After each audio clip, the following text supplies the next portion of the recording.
miarabanao ndray a amin'ity maraina ny volana maraina ny 13 ny volana Jiona 2020 sy 2020 ity miarabanao tonga soa finaritra eto amin'ny radio RFM 2A amin'izao azo maraina zao tsy afaka nanao fandarana firy niaraka taminao anatria ny herinandro satria petsaka ny mandeha vacances amin'izao fotoana zao aty amin'ny toerana misy anaty de tsy maintsy voatery manolo anazy ireo mialatsiny raha ohatra ka tsy afaka mameteny fampahirezana sy ny karazana eo aminao nandritra ny herinandro iny miova tanteraka ny programantsika manomboka amin'ny herinandro miara-miasa amin'ny misaotra ny iray aman-dreny nivo koa satria sarotra ny manao zavatra tsy mora ny manao zavatra ary milaina lay manitsy manao correction satria tsy misy fantatro fa misy zavatra tsy mety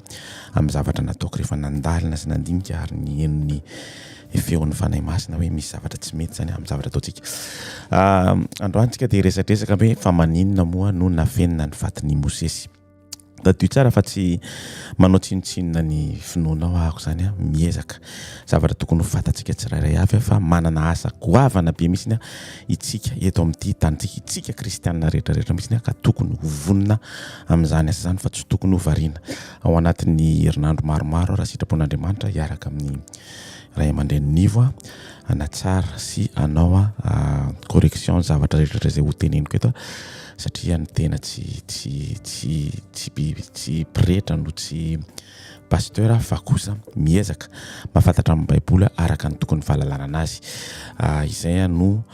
irahana aminy mandritra ny programme rehetra zay atao amin'ny RFM 2A mandeha direct amin'ny RFM 2A ity fandaranty zay hitanao amin'ny teafantatra.com radio web mandeha ihany koa ao amin'ny YouTube teafantatra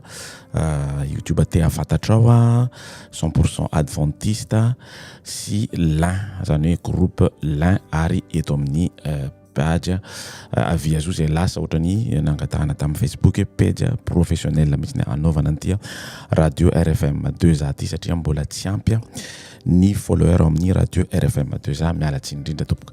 alohan'ny anomboantsika anazy angamba dia hiaraka iondrika antsika angataka ny herin'ny fanahy masina hitondran'izany programantsika zany eo anatrehan'Andriamanitra mba tsy teniteny foana fa aoka ny feon'ny ny fanahy masina no hitaridalana antsika amin'ny zavatra rehetra zay ataontsika apetraka eo am-pelantanana mandrakariva Jehovah ray masina sy tsara indrindra ny tenany iray manontolo mba hanonona ny anaranao mba misy hitondra voninahitra fa tsy teniteny foana aoka ny herin'ny fanahinao no hanampy anay amin'ity tontolo andro ity ary mangataka aminao zay mba tsy hivona ao anatin'ny boky ny soratra masina fa aoka ny